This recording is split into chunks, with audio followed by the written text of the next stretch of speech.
It's a war of attrition, confusion, and disruption. Yes, trying to figure out which version of Battlefield 5 you bought and when in the hell you're going to play it. If you paid all the money and bought the digital version for £80, then you might have to wait a little longer. Yeah, I don't know what EA are thinking here other than trying to squeeze more money out of the market, and I don't really get into the politics of business in these sense of videos, but it is frustrating that you have to have a chart to try and figure out which one you're actually going to play.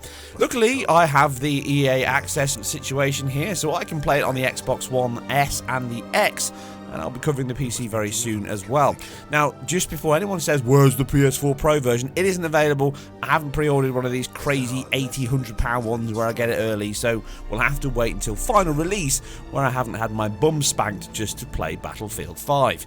But that doesn't mean my bum isn't going to be spanked when you're playing an online multiplayer shooter like this, because that could very well happen. But let's not get into that just yet. Let's look at what the two versions look, play and feel like on the S and the X. Let battle commence. So, this is still a beautiful game powered by Frostbite engine, and that is not really a surprise. They really do push the technology boundaries, and DICE have always been at the forefront of pushing the visual quality on PC and console alike, and this is no different. It's quite surprising when you think back to Battlefield 4 that launched on this console generation, just how much better this actually looks than that original launch title on the very same hardware. But there are obvious sacrifices here. You can instantly see the shift from the Xbox One X to the Xbox One S, or the standard Xbox One here. With a significant reduction in pixel count resolution, you see a much softer and more inconsistent image quality. You can see the breakup and the checkerboard, as you would say, artifacts here, but it's a reconstruction technique that they're using in their temporal AA element here. And it has been significantly improved from previous versions of the game, and even looks better than the beta earlier this year. So, what are we looking at on the Xbox One S? Well, again, we're seeing, I think, a 1280 by 720p base resolution, and then some form of dynamic scaling and that temporal reconstruction, which can push it up to 1920 by 1080, but that is very, very rare, and usually when you're looking up at the sky in the quieter moments. It is still a beautiful looking game, and all the artistic vision that they wanted to deliver in the title itself is there. It's just much softer and suffers more from artifact and breakup, especially if you're playing on a large screen TV. But it looks very, very good on a 1080p one, and better than, like I say, Battlefield 4 back at launch and many other DICE titles at that base 720p resolution. But the X pushes this much higher indeed, as you would expect, and again uses a very similar reconstruction and possibly a dynamic element to scale that resolution. And that means it can go from the same base 3840 by 2160 at its highest point, which doesn't appear to be the most common resolution, which actually is 3456 by 1944. Now, I haven't spent loads of time counting this, but it probably drops below that, but that is, after 4 or 5 counts, the most obvious and most consistent resolution count that I'm getting, so it's probably hovering around that level. But with all these reconstruction techniques, as I said many years ago, they are getting much harder to actually pinpoint the native resolution, and that's a good thing, because it doesn't actually matter that much, and everyone spends all their time worrying about it. It's much more important what the image quality is on screen, and obviously here with that resolution count, it does help and improve the image quality further. You don't get hardly any breakup and image instability, which you see on the S version, and it's much sharper and cleaner. And on a 4K screen, this could really fool pretty much everyone that is a native 4K image across the board. Some of that is a reduction in the post-processing effects suite across what we see on the PC version at maximum settings, and it is very good. I must touch on that the option settings here in the menu allows you to scale a lot of the things that you couldn't do in many console titles, such as the field of view, the motion blur, so you can play around with those visual settings and get an image quality even on the S version that is more suiting to what you want.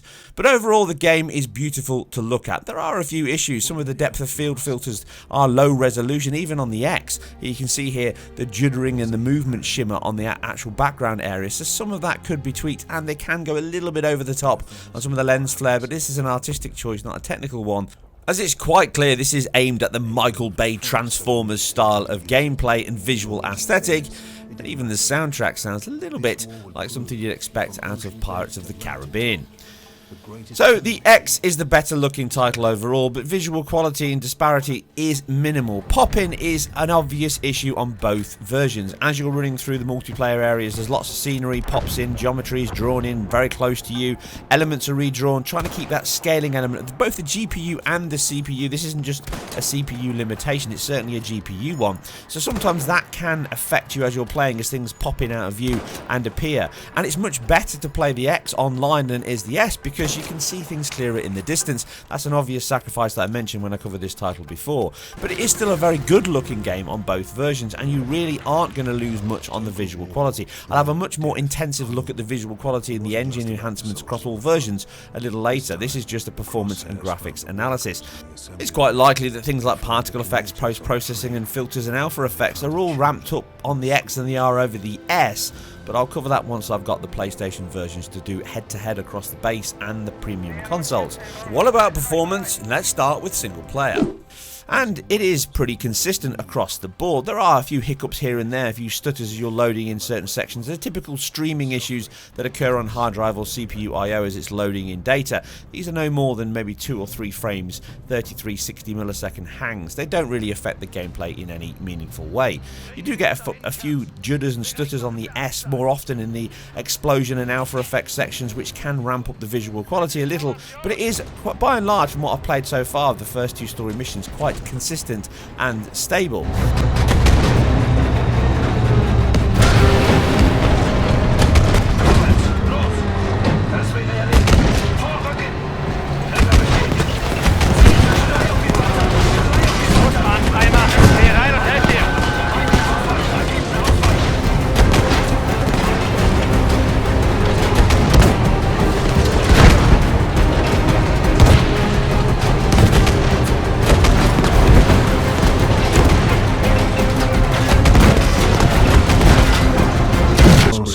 Them and us. It didn't matter where the data came from. The threat of death, you will find everyone.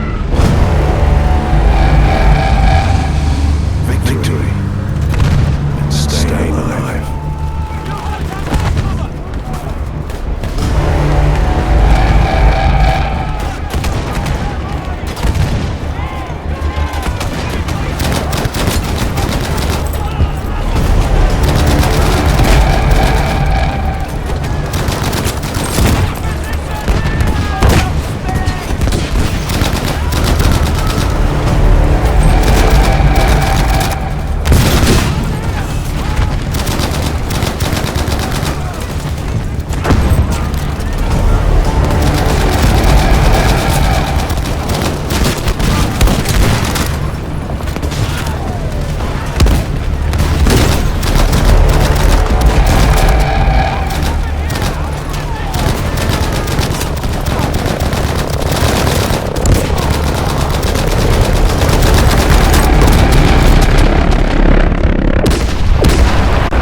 The online version is, again, not really the same, but let's cover that in a little more detail. One of the things that people are interested in is the input latency on this title, and it does appear to be slightly better on the X than it is on the S. But both of them are very impressive and much faster than what we tested last time in Battlefield 1. I'm actually seeing quite a small variation between the two, with the highest point being 113 to 114 milliseconds on the Xbox One S, and its lowest is 60 milliseconds, and the X is 88, 90 milliseconds and 56 milliseconds. So there's around 4 milliseconds difference there, well within margin of error, but it just feels slightly more consistent on the X than it does on the S. But that is an impressive result and well into Call of Duty territory, and it feels very responsive to play. Now we've covered the input latency, the final measurement is the online performance. I'm not going to try and line up online gameplay with multiplayer, that's impossible. So what you're seeing now is the Xbox One S, which is obviously, unsurprisingly, the worst performing version of the two so far. It can hold a consistent 60 FPS in some of the lighter areas, all travelling around the map, but once you've got long view distance, geometry, explosions, alpha effects, and certainly lots of AI in the 64 player match conquest mode here, it can dip down to 30 milliseconds, 33 milliseconds most of the time. So it isn't a long delay, tends to be GPU related, maybe even some CPU related issues there causing that delay playing to the next refresh rate. This game does use VSync, so there's no tearing at all, which is much better and more consistent. But of course, it is affected by these dips and you can feel it during play. And again, the input latency just covered can be affected if you get heavy delays. Now, the biggest difference here is the average between the two. It is a considerable difference between them. The 99th percentile frame rate is 33.33 milliseconds for both titles, but specifically the 95th is 16.67 on the X and still 33 on the S, which makes it a 30 FPS title, as I covered in my preview. And the X is certainly a 60 FPS game most of the time. The lowest frame rate is 42 versus 52, again in favour of the X to the S, and they both have a 66.65 millisecond highest frame time. You can see the rest of the information in the description below.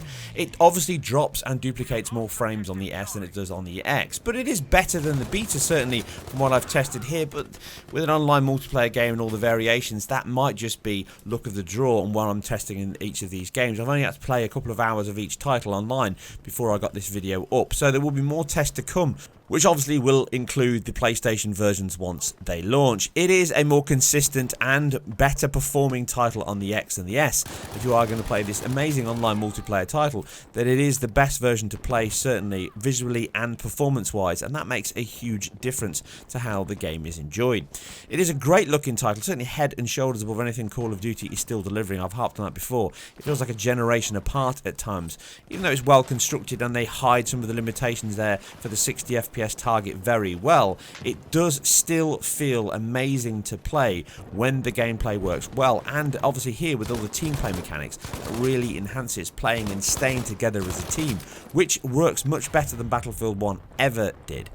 You can check out some more frame rate analysis of the big X version, which will play through this video now. But that's it for this. I'm out. If you guys and girls enjoyed this, be sure to subscribe, share where appropriate, and if you can, support me on Patreon. I'm completely independent and self-funded. And be sure to check out more information on this and other titles over on Rectify Gaming, and many more videos on my YouTube channel. I'll catch you on the next one.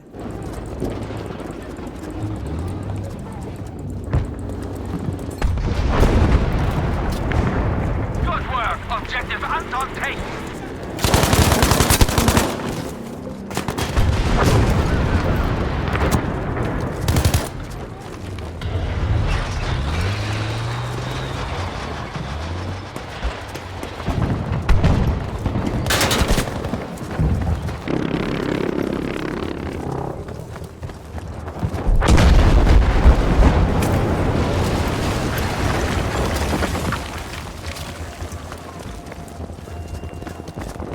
Objectives to stay in this fight. We need to capture and hold as many objectives as possible.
Objective Dora has been lost.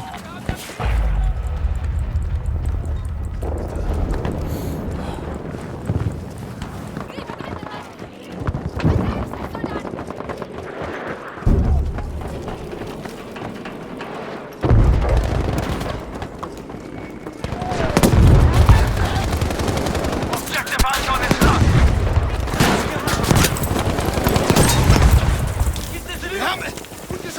Objective Emil is ours now.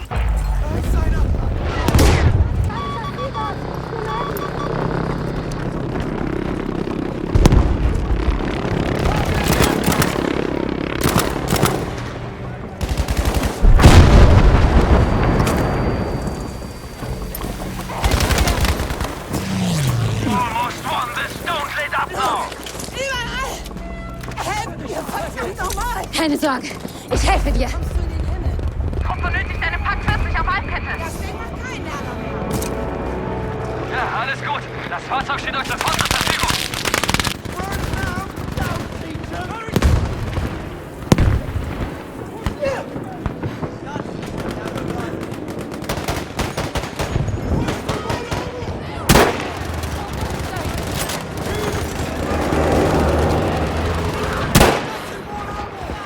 We have taken objective Charlie.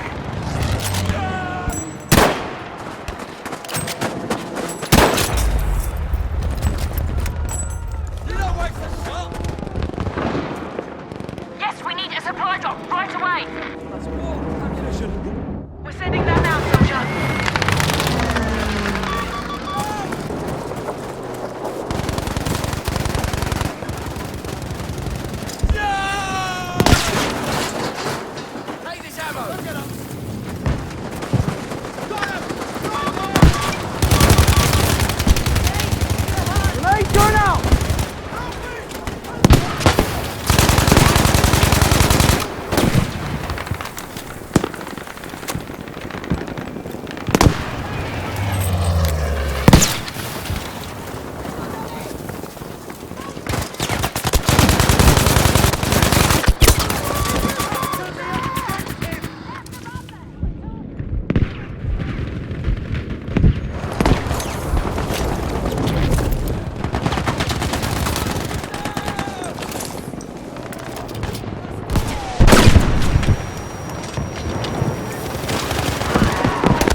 Objective Charlie is up.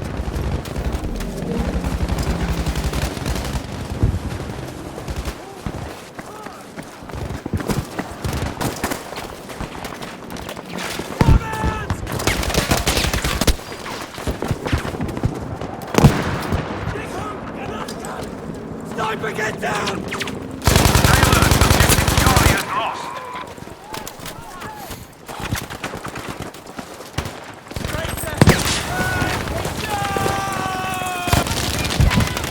Have a grenade!